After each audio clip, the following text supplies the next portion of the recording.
اللہ کے رسول صلی اللہ تعالی علیہ وسلم ارشاد فرماتے ہیں، اے شرابیوں، اے جواریوں، کان کھول کے سن لو، قیامت کے دن اللہ تبارک و تعالیٰ تمہیں جہنم میں ڈالے گا، اور تمہیں جو پینے کے لیے دیا جائے گا اس کا نام ہے نہروتا۔ حدیث میں لگتا ہے نہروتا۔ صحابہ کرام نے عرض کیا یا رسول اللہ علیہ الصلوۃ والسلام ذرا بتائے تو صحیح یہ لفظ ہے کیا، اس کا مطلب کیا ہے؟ اللہ اکبر، قربان جائے جب آپ آقا کریم صلی اللہ تعالیٰ علیہ وسلم اس کا ترجمہ اور اس کی میننگ اور اس کی تفسیر فرما رہے تھے تو آنکھوں سے آنسو آ رہے تھے۔ کیوں؟ کیونکہ اس میں ملوث ان کی امت ہے، جن کے لیے وہ رات دن رویا کرتے تھے، جن کے لیے وہ رات دن گزارشیں اللہ کی بارگاہ میں کیا کرتے تھے، آج ان کے لیے انہیں رونا پڑ رہا ہے۔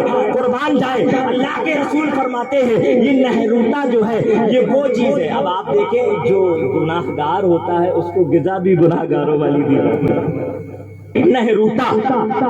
صحابہ کرام نے کہا یا رسول اللہ علیہ الصلوۃ والسلام یہ جو لفظ ہے، یہ جو ورڈ ہے، اس کو پہلی بار سنا، آخر اس کا مطلب کیا ہے؟ تو آقا کریم صلی اللہ تعالی علیہ وسلم ارشاد فرماتے ہیں یہ نہروتا وہ ہے کہ جو عورتیں زانیہ، فاحشہ، بے حیا، بدتمیز، شوہروں کو تکلیف دینے والی عورتوں کو اللہ جہنم میں جھونکے گا۔ یہ لفظ ہے حدیث میں، جھونکنے میں اور ڈالنے میں انتر ہے۔ آپ نے خیر اب تو کافی آگے پہنچ گئی ہے امت مسلمہ، پہلے چولہے میں کھانا بنایا کرتا تھا، جانتے ہیں ماشاءاللہ عمر دراز حضرات ان کا تو کافی ایکسپیرینس رہا ہے۔ چولہے میں سنت بھی ہے اور خیر ٹیکنالوجی اس کو تو خیر شریعت کے اعتبار سے کوئی رول نہیں، مگر آج نہیں ہے، کمی ہوگا، رسول پورا میں شاید ہوگا چولہا تو یوز ہوتا۔ تو چولہا میں دو طرح کا جلاون ڈالا جاتا ہے، ایک جھونکا جاتا ہے اور ایک بڑے پیار سے رکھا جاتا ہے، دیکھا ہوگا آپ لوگوں نے۔ تو جھونکا جو جلاون ہوتا ہے وہ دو طرح کا ہوتا ہے، ایک جلاون کی قدر ہوتی ہے، اس کو بڑے پیار سے گھما گھما کے جلایا جاتا ہے، پیار سے جلایا جاتا ہے، اور ایک آگ کو ابھارنے کے لیے، آگ کو جوش دلانے کے لیے جھونکا جاتا ہے۔ جو ذرات ہوتے ہیں شاید لکڑی وغیرہ کاٹنے کے درمیان نکلتے ہیں، جو حضرات بیڈ وغیرہ کا کام ہوں گے انہیں پتہ، برادہ جو ہے وہ ڈالا جاتا ہے آگ کو جوش ملانے کے لیے، تاکہ جو پیار سے جلاون ڈالا جا رہا ہے اس کے اندر آگ مضبوطی سے پکڑ جائے۔ حدیث پاک ہے، سماعت کریں آپ۔ اللہ کے رسول فرماتے ہیں کہ وہ عورتیں جو فاحشہ ہیں، بدکار ہیں، زانیہ ہیں، غیر محرموں سے تعلقات رکھتی ہے، بغیر عذر شرعی شریعت کے خلاف اور اس کی پامالیاں کرتی ہے، اللہ انہیں جہنم میں جھونکے گا۔ جھونکنے کے بعد جو ان کی شرمگاہ سے ناف کے نیچے سے لے کے گھٹنے کے نیچے کے درمیان جو حصہ ہے اس کو شرمگاہ کہا جاتا ہے۔ اللہ اکبر، اللہ کے رسول جب فرما رہے تھے اے میرے صحابیوں سن لو، جو عورتیں جب جہنم میں جھونکی جائیں گی، جھونکنے کے بعد ان کی شرمگاہ سے جو مواد نکلے گا، جلنے کے بعد جو خون نکلے گا، اسے گلاس میں کر کے ان شرابیوں کو پلایا جائے گا، ان تاش جواریوں کو۔ اب آپ خود اندازہ لگائیں کہ آپ کس ضمن میں ہیں اور کس ضمن میں نہیں ہے۔ قربان جاؤ اللہ کے رسول صلی اللہ تعالی علیہ وسلم پر جنہوں نے یہ فرما دیا الطیب من الذنب کمن لا ذنب له۔ اے میرے پیارے امتیوں، جب تمہیں گناہ کا احساس ہو جائے تو رجوع کر لینا، توبہ کر لینا۔ میں نے تمہارے لیے توبہ بھی رکھی ہے، میں نے تمہارے لیے جنت بھی رکھی ہے اور جہنم بھی رکھی ہے، جسے جاؤ اختیار کر لینا۔ دیکھیں کتنی پیاری حدیث پاک ہے، گناہ گار چاہے کتنا بھی بڑا ہو بندہ جی وہ کہتے ہیں التائب من الذنب کمن لا ذنب، التائب من الذنب، جو شخص گناہ التائب من الذنب، تابہ یا تائب اس میں فاعل ہے، گناہ کرنے والے کو سبجیکٹ کے لیے آپ انگریزی میں جو شخص جو توبہ کرتا ہے اس کو کہتے ہیں تائب، توبہ کرنے والا۔ التائب من الذنب کہ توبہ کرنے والا شخص ایسا ہے جیسے اس نے گناہ کیا ہی نہیں ہے۔ کتنی پیاری حدیث پاک ہے۔ آقا کریم فرماتے ہیں یہ ان عورتوں کے جلابے کو اس کو اللہ اکبر پلایا جائے گا اور وہ پیے گا، اسے پیے گا، وہ کون ہوگا؟ شرابی ہوگا۔ الحمدللہ بڑا افسوس ہوتا ہے، بڑا افسوس ہوتا ہے کہ اتنا بیان کرنے کے بعد جو حضرات شرابی ہیں، جواری ہوتی ہے، میرے بھائی جب پریکٹیکل ہوگا، جب پتے پڑیں گے تب سمجھ میں آئے گا۔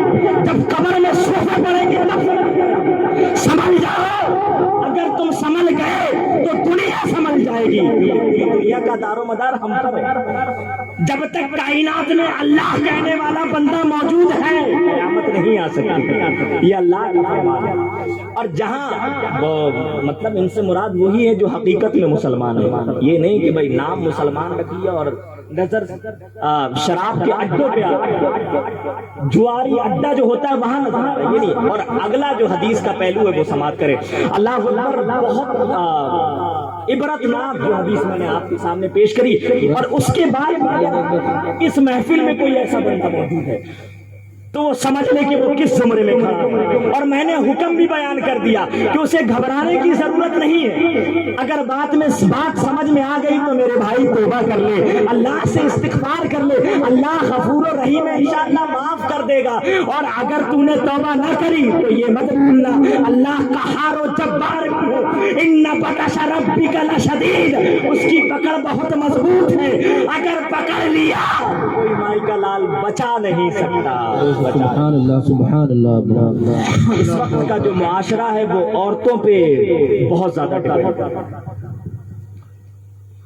عورتیں اگر ہمارے معاشرے کے صحیح ہو جائے تو امید ہے کہ معاشرہ، سوسائٹی حتی الامکان تک صحیح ہو سکتی ہے۔ سمجھ رہے ہیں آپ؟ آقا کریم صلی اللہ تعالیٰ علیہ وسلم ایک مرتبہ ایک راستے سے گزر رہے تھے، تو راستے سے گزرتے وقت آپ نے کچھ عورتوں کو دیکھا، یہ قرون اولا کی عورتوں کی بات کر رہا ہوں میں، جن کا آج کی عورتوں سے اور ان عورتوں سے تقابل کرنا میں سمجھتا ہوں جہالت ہوگی، میری لا علمی ہوگی، کہ قرون اولا کی عورتیں روڈ پر ایک مجمع ہوگا، آقا کریم وہاں سے گزر رہے ہیں، آپ ارشاد فرماتے ہیں اے عورتوں، اے اسلام کی اور میری امت کی شہزادیوں جو یہاں پر ٹھٹے لگا کے ہنس رہی ہو، یاد رکھنا مجھے جہنم جب دکھائی گئی تو میں نے تمہاری تعداد جہنم کے اندر زیادہ دیکھی، تمہاری تعداد مردوں سے زیادہ دیکھی۔ آخر بات کیا ہے؟ وہ ساری عورتیں اچانک رونے لگتی ہیں، کہتی ہے یا رسول اللہ علیہ الصلوۃ والسلام، اس کی وجہ کیا؟ مجھے وجہ ارشاد فرماتے میں وجہ سننا چاہتی ہوں۔ اللہ کے رسول فرماتے ہیں اے میری امت کی پیاری پیاری شہزادیوں، تم صدقہ کیا کرو، خیرات کیا کرو، تم اللہ کی بارگاہ میں جتنا ہو سکے صدقہ کرو، مجھے امید ہے کہ اللہ تبارک و تعالیٰ تمہیں معاف کر دے گا تو انشاءاللہ تمہاری زندگی بھی سنور جائے گی اور آخرت بھی سنور جائے گی۔ مگر انہوں نے بند نہیں کیا، وہ ریگولر رو رہے تھے کیونکہ انہیں وجہ کہ آخر وجہ کیا ہے کہ جہنم میں ان کی تعداد زیادہ ہے۔ تو ایک جو خاتون تھی انہوں نے کہا یا رسول اللہ علیہ الصلوۃ والسلام، آخر ہمارا جرم کیا ہے، آخر ہمارا گناہ کیا ہے؟ تو آقا کریم صلی اللہ تعالی علیہ وسلم ارشاد فرماتے ہیں کہ تم لوگ اپنی زبان لسان کا لفظ استعمال ہے، زبان پہلے سمجھ میں آ رہا ہوگا، آپ اتنا کیوں سکتا ہے مائک کی وجہ سے زبان کا کچھ نکل رہا ہوں، مگر زبان مطلب لسان، تم لوگ جہنم میں زیادہ مقدار میں اس لیے ہو کیونکہ تم اپنی زبان کا غلط استعمال کرتی ہو۔ غلط استعمال کا مطلب یہ ہے کہ جو اس کی کیپیسٹی ہے اس سے کہیں زیادہ اس کا استعمال کرتی ہو۔ آج بس لاٹھی تو نہیں ہے عورت کے ہاتھ میں، مگر زبان لاٹھی کی لمبائی سے کم نہیں ہے میرے بھائی۔ اگر آپ دیکھیں بات کرتے ہوئے دیکھیں تو آج کل کی جو تم کو لگتا ہی نہیں ہے ان کی باتوں سے کہ یار یہ بھی مسلمان ہے، پہلے تو خود دیکھتے کہ یار میں بھی بھول جاتا ہوں کہ میں مسلمان ہوں، یار یہ بھی مسلمان ہے۔ مسلمان کی عورت الحیاء شعبۃ من الایمان، کتنی پیاری ہے، حیا ایمان کا ایک شعبہ ہے۔ اللہ اکبر، جو عورت جتنی باحیا اتنی بہتر ہے، اور جو جتنی بے حیا ہے وہ آپ خود اندازہ لگا لیں۔ آقا کریم فرماتے ہیں کہ تمہاری تعداد میں نے جہنم میں زیادہ دیکھی، وجہ کیا تھی؟ وجہ یہ تھی کہ تم اپنی زبان کا غلط استعمال کرتی ہو۔ اللہ کے رسول فرماتے ہیں اگر تم مجھے دو چیزوں کی ضمانت دے دو، یہ حدیث میں نے پہلے بھی ذکر کی تھی، یہ بس اشارتاً میں ذکر کر رہا ہوں کہ اگر تم مجھے دو چیزیں زبان کی اگر امانت دے دو، ذمہ داری دے دو، اور اپنی شرمگاہ کی حفاظت کی ذمہ داری دے دو تو میں جنت تمہارے نام کرتا ہوں۔ دوسری حدیث پاک باب الحقوق الصبتین، بخاری شریف کا ایک باب باندھا صاحب بخاری نے، اس میں ایک حدیث ذکر کی ہے، وہ بھی یاد آ گئی تو میں آپ کے سامنے ذکر کروں۔ امام بخاری فرماتے اریت النار فاذا اہلها، کہ مجھے آقا کریم صلی اللہ تعالی علیہ وسلم ارشاد فرماتے ہیں کہ جب مجھے جہنم دکھائی گئی، یہ دوسری روایت ہے اس کی تصدیق میں، کہ میں نے وہاں پر عورتوں کی تعداد زیادہ دیکھی. اللہ اکبر. صحابہ کرام نے ارشاد فرمایا کہ آخر وجہ کیا تھی یا رسول اللہ علیہ الصلوۃ والسلام کہ وہاں آپ نے عورتوں کی تعداد زیادہ دیکھی؟ تو آپ ارشاد فرماتے ہیں یہ اپنے شوہروں کی نافرمانی کرتی ہیں. اللہ نافرمانی کیسے کرتی ہیں؟ آپ نے ماشاءاللہ بہت سارے لوگ شادی شدہ ہیں، آپ نے دیکھا ہوگا. خیر عورت تو کس اعتبار سے کرتی ویسے واللہ عالم بالصواب، مگر وہ یہ لفظ دہراتی ضرور ہے، استعمال ضرور کرتی ہے. شوہر اگر زندگی بھر اس کی خدمت کرے، شوہر تو پورا ایڑی چوٹی کا زور لگا دیتا ہے اپنی فیملیز کو خوش رکھنے کے لیے، جی جی بیچارہ رات دن کوششیں کرتا ہے. حدیث پاک میں تو یہاں تک آیا کہ اگر بیوی چاہے اپنے شوہر کا حق ادا کرنا تو کہتے ہیں کہ پیر سے لے کے سر تک مواد والے جو زخم ہوتے ہیں، مواد جانتے ہیں زخم کے اندر جو پیلا پیلا مواد، کہ مواد والا زخم پیر سے لے کے سر تک پورے جسم میں ہو اور بیوی زبان سے چاٹ کے صاف کرے، پھر بھی وہ شوہر کا حق ادا نہیں کر سکتی. اللہ اکبر. دوسری حدیث میں فرماتے ہیں آقا کریم صلی اللہ تعالی علیہ وسلم اگر میرے شریعت میں، اگر میرے مذہب میں، اگر میری ریلیجن میں سجدہ کرنا دوسرا جائز ہوتا تو میں عورتوں کو حکم دیتا کہ وہ اپنے شوہروں کو سجدہ کریں. اللہ اکبر.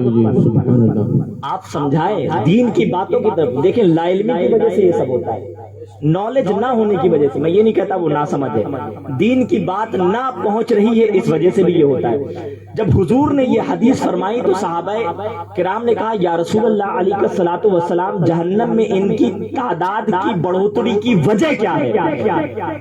تو آقا کریم صلی اللہ تعالی علیہ وسلم ارشاد فرماتے ہیں یہ اپنے شوہروں کی نافرمانیاں کرتی ہیں. پھر آپ نے تفسیر کی کہ نافرمانیاں کیسے؟ کہ شوہر اگر زندگی بھر خدمتیں کرے، زندگی بھر بجا لائے، اس کی ساری نخرے ناز وغیرہ سہے، اور اگر ذرا سی چوک ہو جائے، ذرا سی کمیت ہو جائے، ذرا سی مسٹیک ہو جائے، تو وہ پتہ ہے کیا کہتی ہے؟ جملہ سماعت کیجیے گا. وہ کہے گی کہ تم نے آج تک میرے لیے کیا ہی کیا ہے؟ اللہ اکبر. اللہ اکبر. تم نے آج تک میرے لیے کیا ہی کیا ہے؟ جملہ دیکھیے گا. جو ہماری ماں بہنیں یہاں پر تشریف فرما ہے، میں کسی کو پوائنٹ پہ نہیں لے رہا، بس میرا مقصد ہے دین کی باتیں سمجھانا. میں یہ نہیں کہتا آپ گناہگار ہو، میں یہ کہہ رہا ہوں یہ جو ہو رہا ہے میرے بھائی لا علمی کی وجہ سے ہو رہا ہے. مجھے امید ہے کہ اگر آپ نے میری بات کو سن کر عمل کر لیا تو یقیناً آپ کی دنیا بھی سنور جائے گی اور آخرت بھی سنور جائے گی. سبحان اللہ سبحان اللہ. کسی نے کہا تھا آج تم 10 لاکھ 10 ہزار 20 ہزار لاکھ کے برقعے نقاب آ رہے ہیں آج کل، کہ تم اتنے قیمتی برقعے پہن کر اپنی اپنی جسم کو نہ بچا سکی. قرون اولا کی عورتیں اللہ اکبر وہ 70 پیبند لگے ہوئے نقاب پہنا کرتی تھی، 70 جگہ سلے ہوئے نقاب پہنا کرتی تھی، مگر اللہ اکبر تفسیر آج بھی گواہ ہے کہ اگر وہ اس اپنے برقعے کو نچوڑ دے تو فرشتے وضو کریں گے، فرشتے وضو کریں گے. ان کی افضلیت تھی. نعرے تکبیر، نعرے رسالت، سرکار کی آمد، آقا کی آمد، مسلک اعلیٰ حضرت، نعرے تکبیر، نعرے رسالت. سبحان اللہ سبحان اللہ. بہت بہت بہت. تو آپ خود اندازہ لگائیں، ہر انسان کا فرض ہے. عورت ناقص العقل ہوتی ہے، مرد الرجال قوامون علی النساء. ایک واقعہ شاید میں نے آپ کو پردے کے تعلق سے سنایا ہوگا یا نہیں سنایا ہو، مگر مجھے ابھی یاد آیا. انشاءاللہ امید ہے کہ اس سے کچھ سیکھنے کو ملے گا. جی جی. ایک عورت تھی جس نے اپنی دورے حیات میں جو تقریباً زیادہ نہیں 20-22 سال یا تقریباً 24-25 سال کی ایج ہوگی، اس نے اعلان کروایا کہ میں اس مرد سے شادی کروں گی جو میرا پردے کا پورا خیال رکھے گا. ہے کوئی عورت جو یہ کہے میں اس مرد سے شادی کروں گی جو ماشاءاللہ داڑھی والا، میرے بھائی جس کے چہرے پہ سنت مصطفیٰ ہو. آپ حضرات میں نہیں کہہ رہا, آپ جو حضرات نہیں ہو شاید سوچ رہے ہو, میں نے آپ سے نہیں کہہ رہا. تو انشاءاللہ بڑا پیارا واقعہ ہے. ایک عورت ہے 22-23 سال اس کی عمر ہے, اعلان کرواتی ہے اگر مجھ سے کوئی نکاح کرنا چاہتا ہے تو میرا ایک عریضہ ہے, میری ایک شرط ہے. وہ شرط یہ ہے کہ میرے پردے کا خیال رکھنا پڑے گا, مجھے پردے میں رکھنا پڑے گا. اگر کسی کو یہ شرط منظور ہے تو مجھے وہ نکاح میں قبول ہے. اللہ اکبر. کافی عرصہ گزر گیا, کافی لمبا عرصہ گزر گیا. گزرنے کے بعد بھی یہ چیز فائنل نہیں ہو پا رہی کہ اس سے نکاح کرے گا کون. اتفاق سے ایک مرد عقل مند تھا, وہ ہے نہیں وہ کیا بولتے ہیں, ایک عورت آقا کریم صلی اللہ علیہ وسلم کی بارگاہ میں آئی, بوڑھی ماں تھی بیچاری. تو اس نے کہا یا رسول اللہ علیہ الصلوۃ والسلام, آپ میں جنت میں جاؤں گی کہ نہیں. تو آقا کریم صلی اللہ علیہ وسلم نے فرمایا کوئی بھی بوڑھی عورت جنت میں نہیں جائے گی. تو بیچارے وہاں کچھ بوڑھے بھی تھے, انہوں نے کہا ارے بڑھیا جائے نہ جائے, ہم تو جائیں گے جنت میں. تو آقا کریم صلی اللہ علیہ وسلم نے کان کھول کے سن لو, نہ کوئی بڑھیا جائے گی نہ کوئی بڈھا جائے گا. تو بیچارہ جو ہنس رہا تھا وہ بھی بند ہو گیا. تب آقا کریم نے پھر میں بمار صلی اللہ کا علم, مسکراہٹ آ گئی اچانک. آپ نے فرمایا کہ جائیں گے تو بڑھیا بھی مگر بڈھے بھی, مگر جاتے وقت وہ جوان کر دیے جائیں گے, گھبرانے کی ضرورت نہیں. واقعہ سماعت کریں آپ حضرات. وہ عورت مسلسل کئی سال تک اپنی اس شرط کو قائم رکھتی, وہ پیچھے نہیں ہٹتی. اسے یقین تھا ایک نہ ایک دن اللہ تبارک و تعالیٰ مجھ پر رحم فرمائے گا اور کوئی ایسا بندہ بھیجے گا جو مجھ سے ضرور نکاح کرے گا. مگر ایک عقل مند مرد تھا, اس نے کہا وہ دکھنے میں بہت حسین و جمیل بھی تھی ماشاءاللہ سے, اور جو ماشاءاللہ جو آدمی خوبصورت ہو یہ ضروری نہیں اچھا ہو, مگر جو اچھا ہوگا وہ خوبصورت ضرور ہوگا میرے بھائی. وہ جو اچھا ہوگا وہ خوبصورت ضرور ہوگا. یہ کوالٹی ہے اسلام کی, یہ کوالٹی ہے ہمارے ریلیجن اور مذہب کی. قربان جائیں, جب اس عورت نے یہ اعلان کیا تھا تو تقریباً 7 سے 8 سال کے بعد ایک مرد تیار ہوا, اور اس مرد نے کہا میں کروں گا تم سے شادی. اس نے اس سے جرمانہ مطلب عہد کروایا, فکس کرایا کہ یہ بات جو میں نے کہی وہ تم نے سنی ہے. بولے ہاں میں نے سن لی. تو میرے پردے کا خیال رکھو گے؟ بولے ہاں بالکل رکھوں گا.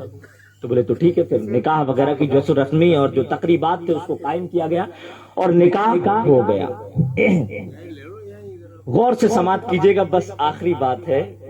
میری آواز بھی یہ کہہ رہی ہے کہ آپ لوگوں کو اجازت دے دوں, باقی بس آخری واقعہ انشاءاللہ.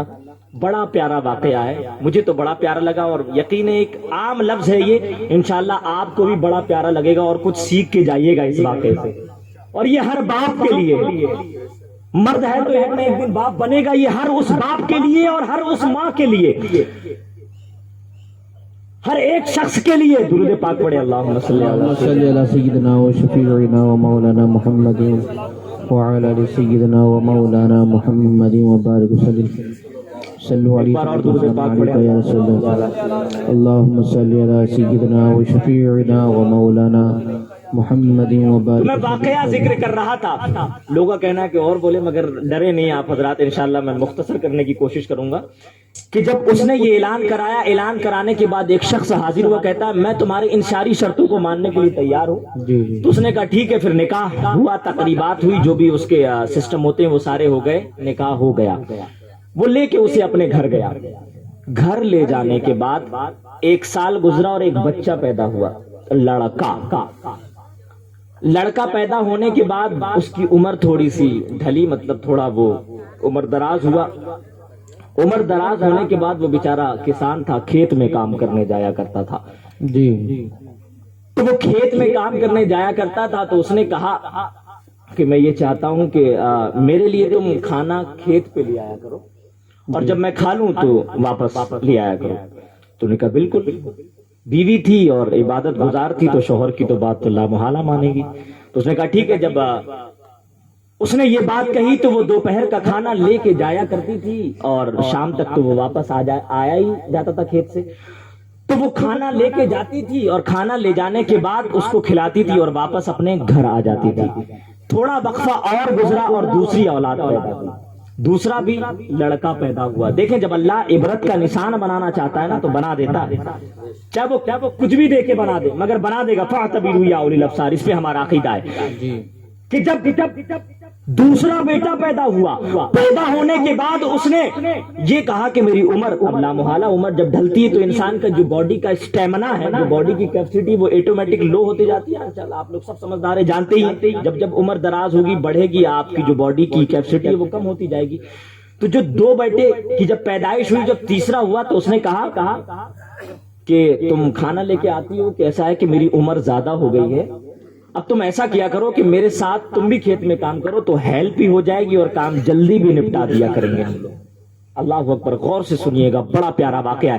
جب اس نے یہ کہا کہ عمر زیادہ ہونے کے باوجود میں کام کو مکمل طور سے انجام نہیں دے سکتا، میں تمہاری ہیلپ اور مدد چاہتا ہوں، اور اگر تم نے میری ہیلپ کر دی تو کام جلدی بھی نپٹ جائے گا اور ہم لوگ واپس بھی جلدی آ جائیں گے۔ اللہ اکبر۔ اس کی جو بیوی نے کہا، بولے ٹھیک ہے کوئی بات نہیں، سمجھدار عورت ہوتی تو وہ رزلٹ جانتی ہے۔ شریعت کے اندر عورت کو بعض ایسے احکام ہیں جن کو مکلف نہیں بنایا گیا شوہر کا، جیسے شریعت نسبندی آپ حضرات سمجھتے ہیں، 2 سے 3 زیادہ نہیں کرنا، فیملی پلاننگ کرنا۔ اگر اس میں شوہر یہ کہے اپنی بیوی سے کہ میں تیری نسبندی کرانا چاہتا ہوں، اور عورت پڑھی لکھی ہے، جانکار ہے، جانتی ہے یہ حرام ہے نسبندی، قرآن نص قطعی سے اس کا ثبوت ہے، اگر وہ انکار کر دے تو اس کو نافرمانی نہیں کہی گئی ہے، کیونکہ یہ شریعت میں مداخلت کر رہا ہے۔ اگر اس طرح کے کوئی کام انجام دے ہمارے بھائی تو میں اپنی ماں بہنوں سے کہنا چاہوں گا کہ وہ انہیں روکے، وہ ان کا اس میں سپورٹ نہ کرے، ورنہ گناہ میں برابر کی آپ شریک ہوں گی، جتنا اس کا ہاتھ ہوگا اتنا آپ کا بھی ہوگا۔ اگر آپ چاہیں تو اسے روکنے کی کوشش کریں۔ واقعہ پہ میں آپ کو لانا چاہوں، عمر زیادہ ہونے کی وجہ سے اس نے اپنی بیوی سے کہا کہ آؤ تم میرے ساتھ کام کرو، کام بھی جلدی نپٹ جائے گا اور مجھ سے اکیلے ہوتا بھی نہیں ہے، اور اگر تم میرے ساتھ جاؤ گی تو ہم لوگ جلدی واپس بھی آ جائیں گے۔ اسی عرصہ دراز چلتا رہا، وہ اس کے ساتھ کام کرتی رہی۔ تیسرے بیٹے کی پیدائش ہوئی۔ پیدائش ہونے کے بعد یہ لوگ سن ایاس، جس کو عربی میں کہا گیا ہے، مطلب ایک ایسی ایج میں پہنچ جانا جسے بڑھاپا کہا جاتا ہے، عورت کی جو مادی طاقت ہوتی ہے وہ ختم ہو جاتی ہے، مرد بھی تقریباً اس مادی طاقت سے ختم ہو جاتا ہے جو عام طاقت ہوتی ہے جوانی میں۔ تو جب یہ دونوں بوڑھے ہوئے تو ایک دن بڑھاپے میں ہوتی ہے نا باتیں کرنے کی، بچے بڑے ہو گئے تھے، تو جب یہ بوڑھے ہوئے تو بوڑھے ہونے کے بعد دونوں آپس میں بیٹھ کے بات کر رہے تھے۔ یہاں سے آپ کی میں توجہ چاہوں گا، یہ دونوں آپس میں بات کر رہے تھے کہ تمہیں ایک بات پتا ہے؟ بولے کیا؟ بولے جب تم سے میری شادی ہوئی تھی تم بڑا پردہ چلاتی تھی، بہت نقاب کہا کرتی تھی، بہت حیا کہا کرتی تھی، آخر تمہارا وہ حیا اور تمہارا وہ پردہ گیا کہاں؟ سب ختم۔ یقین جانے حدیث پاک ہے، الفتنۃ اشد من القتل، فتنہ جو ہے وہ قتل سے کہیں زیادہ کئی حد درجہ ڈینجر، اس لیے فتنہ اگر جنم لے تو اس کو ختم کرنے کی کوشش کرے۔ اللہ اکبر۔ وہ کہتا ہے کہ آخر وہ تمہارا حیا وہ پردہ کہاں گیا؟ بہت تم نے مجھ سے کہا کہ مجھے پردے میں رکھنا، میرے پردے کا خیال رکھنا، تو اس پاکیزہ عورت نے کیا کہا؟ تم یہ جاننا چاہتے ہو کہ میں نے اس کی شرط کیوں لگائی تھی؟ سنیے گا میرے مسلمان بھائیوں، وہ جب یہ کہتی ہے، بولے ٹھیک ہے میں یہ جاننا چاہتی ہوں کہ آخر اس کا ریزن کیا تھا؟ وہ یہ کہنے کے بعد اپنے شوہر سے کہتی کہ یہ جو دیوار ہے، یہ جو ہمارا روم ہے، آپ اس روم میں چھپ جائیں، روم میں چھپنے کے بعد جو کھڑکی ہے اس کھڑکی سے آپ میری طرف دیکھتے رہیے گا، باقی میں آپ کو سمجھاتی ہوں کہ آخر حیا کا معیار ہے کیا شریعت میں۔ جب اس نے یہ کہا، بولے ٹھیک نہیں، بالکل۔ وہ جا کے کھڑکی کی طرف جا کے چھپ گیا اور کھڑکی سے اپنی بیوی کو دیکھ رہا تھا، اور اس نے جب دیکھنا شروع کیا تو اس نے رونا شروع کر دیا، اس کی بیوی نے چلانا شروع کر دیا۔ جب چلانا شروع کیا جو اس کا سب سے بڑا بیٹا تھا، جب وہ آیا تو آنے کے بعد وہ کہتا ہے کہ ماں آخر بات کیا ہے، آپ رو رہی ہیں، مسئلہ کیا ابو نے کچھ کہا؟ کیا ابو نے ڈانٹا ہے؟ کیا ابو نے مارا ہے؟ تو بولے تمہارے والد صاحب میرے ساتھ صحیح بیہیو نہیں کرتے، مجھے مارتے کاٹتے چلاتے، تم تو یہاں رہتے نہیں، تمہیں پتہ نہیں تو وہ بچہ کیا کہتا ہے۔ ماں آپ گھبراتے کیوں؟ وہ تم سے پیار بھی تو بہت کرتے ہیں، وہ آپ سے محبت بھی بہت کرتے ہیں، اور میں نے تو آپ کو صرف محبت کرتے ہوئے دیکھا ہے، کبھی مارتے ہوئے نہ دیکھا۔ آپ ان کو برا نہ لے، وہ بہت بہتر انسان ہے، وہ آپ سے محبت بھی بہت کرتے ہیں، انشاءاللہ وہ آپ کو آج سے کچھ نہیں کہیں گے۔ اللہ اکبر۔ وہ اتنا کہہ کے چلا جاتا ہے۔ دوسرا بیٹا آتا ہے، دوسرا بیٹا آنے کے بعد جب اسے دیکھتا ہے تو کہتا ہے کہ ماں آخر بات کیا ہے، آپ رو رہی ہو، مسئلہ کیا ہے، آپ رو رہی؟ تو کہتی ہے کہ تمہارے والد صاحب نے مجھے ڈانٹا ہے، چلایا ہے، مارا ہے۔ اس کی اتنی ہمت کہ وہ مارے گا، وہ چلائے گا، ایک آدھ گالیاں دی اس نے، اللہ اکبر، اور اتنا کہنے کے بعد وہ چلا گیا۔ اس کے بعد جو تیسرا تھا، جو مکمل مطلب برہنہ پیدا ہوا تھا، اللہ اکبر، جب وہ آیا، جب اس نے اس حالت میں دیکھا تو دیکھنے کے بعد وہ کہتا ہے کہ آخر بات کیا ہے، آپ رو رہی ہیں؟ تو اس کی ماں کہتی ہے کہ تمہارے والد صاحب نے مجھے بہت برا بھلا کہا ہے، بہت ڈانٹا ہے، بہت چلایا، اس لیے مجھ سے رہا نہیں گیا، میں رو رہی ہوں۔ اس کی اتنی ہمت ہوئی کیسے کہ اس نے آپ کو ڈانٹا؟ اس کی اتنی مجال کہ وہ آپ کو ڈانٹے؟ لاٹھی لی، اللہ اکبر، ہاتھ میں ڈنڈا لیا اور لینے کے بعد باپ کو مارنے کے لیے بڑھنے لگا، اللہ اکبر۔ اور جب بڑھنے لگا تو اس کی ماں نے روک لیا، اور روکنے کے بعد کہا بیٹا کوئی بات نہیں، جانے دے، پھر کبھی ایسا ہوگا تو کر لینا جو کرنا ہو۔ اس نے پھر اپنے شوہر کو بلایا، کوئی بات سمجھ میں آئی؟ جی جی کہ جو پہلا تھا وہ تھوڑا، اس نے آپ کی جو رکھی لاد، اس کی وجہ کیا تھی؟ میں اس وقت جب میں نے اس کو جنم دیا تھا، میں اس وقت بالکل حیا میں تھی، پردے میں تھی، اس لیے اس نے تمہاری لاج رکھی، جی جی تمہیں پردے میں رکھا۔ دوسرا جو تھا وہ تھوڑا بہت اس میں پیدا ہوا تھا، اس لیے اس نے تھوڑی سی لاج رکھی، اور جو بالکل برہنہ پیدا ہوا اس نے پوری واٹ لگا دی۔ جی جی تو اب آپ اندازہ لگائیں کہ آپ کو کس لیول میں رہ رہا ہے اس واقعے سے۔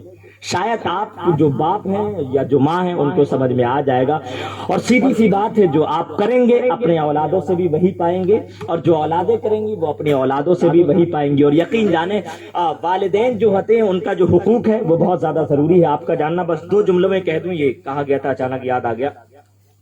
اللہ قرآن میں فرماتا ہے لا ولا تقل لهما اف ولا تنهر، قرآن کی آیت ہے، لا تقل لهما اف کا لفظ قرآن میں آیا ہے کہ تم اپنے والدین کو اف تک نہ کہو۔ حدیث میں آیا کہ والدین کی رضا میں میری رضا ہے، اللہ تبارک و تعالی، حدیث قدسی ہے، یہ مطلقاً حدیث نہیں بلکہ یہ حدیث قدسی ہے۔ حدیث قدسی اور حدیث پاک میں انتر ہے، میں کئی بار آپ کو بتا چکا ہوں۔ جو حدیث قدسی ہوتی ہے اس کو ڈائریکٹ اللہ تبارک و تعالی اپنے حبیب کے ذہن میں ڈالتا ہے، جیسے انا کنز مخفیہ کا لفظ آیا ہے، یہ بھی حدیث قدسی ہے۔ تو اس طرح کی بہت ساری روایات ہیں جو اللہ نے بغیر جبرائیل کے ذریعے مطلب ڈائریکٹ اللہ کے رسول صلی اللہ تعالی علیہ وسلم کے پاس۔ تو آپ فرماتے ہیں حدیث قدسی ہے کہ جس نے اپنے والدین کو راضی کر لیا اس نے خدا کو راضی کر لیا، اور جس نے اپنے والدین کو ناراض کر دیا اس نے خدا کو ناراض کر دیا۔ پتہ چلا کہ جہاں اولاد کا ذکر ہے وہاں حقوق اللہ کا ذکر ہے۔ بے شک کہ آپ قرآن کی کسی بھی پارے کو دیکھ لیں، اللہ ماشاءاللہ ایسی کوئی آیت ہوگی، میں نے تو پڑھنے کے بعد اندازہ لگایا کہ شاید ہی کوئی آیت ہوگی، اللہ ماشاءاللہ ایک آیت، مگر ہر جگہ اللہ نے اپنی اطاعت کے ساتھ ساتھ والدین کی اطاعت کا ذکر کیا۔ جی جی جی اور دوسری جگہ اللہ فرماتا ہے کہ جو شخص ماں باپ کو ستاتا ہے، ماں باپ کو تکلیف دیتا ہے، زندگی بھر بھی وہ سجدے میں رہے نا تو اس کی عبادتیں زمین آسمان کے درمیان معلق رہتی ہے، اور ایک جگہ تو روح تک نہیں نکلتی ہے اگر ماں باپ معاف نہ کر دے۔ تو آپ کو یہ سمجھنا ہوگا کہ ویسے والدین کا بھی جو آج کل رول ہے وہ بڑا عجیب ہے میرے بھائی۔ آج کل بیٹوں کے سامنے وہ بے حیائی بات کرتا ہے کہ ترس آتا ہے کہ یہ باپ ہے یا یہ باپ ہے، وہ تو باقاعدہ پریکٹیکل کرنے کی کوشش ہے، ارے ایسا کر، یہ کر، وہ کر، باپ کہتا ہے کرنے کے لیے۔ اب آپ خود سوچیں، جب آپ اپنے بیٹے کو خود باپ بنا رہے ہیں تو وہ کتنوں کا باپ بنے گا، واللہ عالم بالثواب، اور وہی بیٹے بغیر شادی شدہ باپ بن رہے ہیں۔ یہ آپ ہی کی تربیت کا نتیجہ ہے اور ہماری تربیت کا نتیجہ ہے۔ اور اگر ہم اور آپ اپنی شریعت کو اور اپنے بچے کو تربیت اور شریعت میں ڈھالنا چاہتے ہیں تو قرآن کی تلاوت کریں اور حقوق والدین کا ذکر سنیں، تو انشاءاللہ آپ کو پتا چلے گا کہ شریعت کے اندر جو تربیت کے رولز ذکر کیے گئے الحمدللہ ایمان تازہ ہو جائے گا۔ اور اگر آپ نے اس اعتبار سے شریعت کے اعتبار سے اپنے بچوں کی تربیت کر دی تو آپ بھی فخر سے کہو گے یہ دیکھو میرا بیٹا آ رہا ہے، بیٹا آ رہا ہے۔ اب یہ آج کل کچھ بھی ہوتا ہے تو باپی کا نام دیا جا رہا ہے کہ بھئی کون ہے یہ، ارے وہ فلاں کا بیٹا ہے، کون ہے یہ، ارے یہ اس کا بیٹا ہے۔ تو آپ کو یہ تب بھی احساس نہیں ہوتا کہ یار یہ نام کس کا آ رہا ہے، اسی وقت دے دو کم سے کم تھوڑا بہت اس کو۔ آج کل سوشل میڈیا ہے، آپ کو تو خیر مولانا لوگوں کے پاس بھی جانے کی ضرورت نہیں پڑے گی اب، تو نہ کچھ دیکھیں آپ۔ تو آپ سے میں گزارش کروں گا کہ اگر آپ باپ ہیں اور شادی شدہ ہیں تو ازدواجی جو زندگی ہے، شوہر بیوی کے جو حقوق ہیں ان کو سنیں اور ان کو پڑھیں، تاکہ مسلمان ہونے کے ساتھ ساتھ کوئی ایسی غلطی نہ کر بیٹھے جو آپ کے ایمان کو خطرہ پہنچائے۔ جی جی اور اس کے بعد اگر آپ باپ ہیں تو حقوق تربیت جو اولاد ہے، تربیت اولاد، بہت ساری تقریریں اس کے اندر پڑی ہوئی ہے یوٹیوب پہ، اس کو سنیں اور اس طریقے سے الحمدللہ اگر آپ تربیت کریں گے تو انشاءاللہ وہ بچہ ایک نہ ایک دن ضرور آپ کا نام روشن کرے گا۔ حضرت امام حسن حسین کے واقعات آپ نے ہزاروں مرتبہ سنے ہوں گے۔ یہ صرف تربیت کی دین تھی کہ جان کی تو بازی لگا دی مگر ایمان کی بازی نہیں لگائی، کیونکہ ان کے والدین نے انہیں درس ہی اتنا دیا تھا کہ بیٹا جان پہ آ جائے تو جان دے دینا، بات شریعت کی ہو تو کبھی ایکسپٹ مت کرنا، شریعت کے سامنے کبھی اپنی گردن کو خم مت کرنا، اور اگر جب بات شریعت کو بچانے کی ہو تو خم کر دینا، کٹا دینا، اور کٹا دیا۔ جی اور کٹانے کے بعد انہیں کہ جان ہے تو جہان ہے کہتے ہیں نا برد لوگ، مگر امام حسین نے جان دینے کے بعد بھی ثابت کر دیا جان نہیں ہے پھر بھی سب تمہارا ہے۔ یزید سب کچھ بچا کے بھی نہ بچ سکا اور حسین آج بھی زندہ و جاوید ہے، ہر گھر میں آپ کو حسین ملیں گے۔ سبحان اللہ۔ اللہ تبارک و تعالیٰ سے دعا ہے کہ اللہ تبارک و تعالیٰ ہمیں کم سننے اور زیادہ عمل کی توفیق عطا فرمائے، اور زیادہ تر اس طرح کے وعظ اور نصیحت ہمیں سننے کی توفیق دے جو صرف ہمارے لیے قابل عمل ہو اور صرف ہمارے لیے مشعل راہ ہو۔ جی میرے بیان کرنے میں ویسے تو کہنا ہے کہ اور مگر بھیجا ہے، خیر وقت بھی زیادہ ہو گیا ہے، اور انشاءاللہ پھر کبھی اللہ نے چاہا اور اللہ نے قدرت دی تو انشاءاللہ آپ لوگوں کے ذریعے تو میں انشاءاللہ تشریف لانا ہوا یا آنا ہوا کبھی بھی تو پھر باقی باتیں انشاءاللہ کی جائیں گی، جب تک اور بھی کچھ نئے مدعے آ جائیں گے، تاکہ آپ لوگوں کو ہر طرح سے ٹرین کیا جا سکے، بتایا جا سکے کہ آپ کس طرح کہاں سے کہاں جا رہے ہو۔